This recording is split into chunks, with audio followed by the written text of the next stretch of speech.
Hey guys, welcome back to the channel to another mini blog. আর আজ ছিল আমাদের বিহারে 4th ডে, আর কলকাতা থেকে বেশি গরম হয়তো এখানে পড়েছে। চলো আজ তোমার সাথে শেয়ার করি আমার সোলো ট্রাভেলের এক্সপিরিয়েন্স। আগের দিন কিছু ঘটনা ঘটে যাওয়ার জন্য আজকের ট্রাভেলটা আমাকে একাই করতে হয়। বাসে একা ট্রাভেল করছিলাম, স্বাভাবিক, এত দূরে বোরিং তো লাগছিলই, কিন্তু একটা আলাদা অনুভূতি হচ্ছে।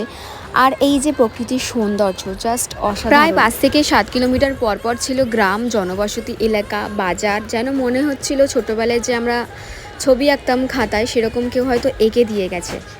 পরের দিন দুপুরবেলা লাঞ্চে ছিল আমাদের ভেজ ফ্রাইড রাইস আর চিলি মাশরুম।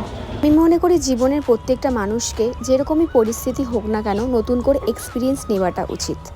যদি ভিডিওটা ভালো লেগে থাকে প্লিজ একটা like, comment, share and subscribe করে দিও। আমি চেষ্টা করব তোমাদের সাথে আরও নতুন ভিডিও, আমার নতুন এক্সপিরিয়েন্স শেয়ার করার।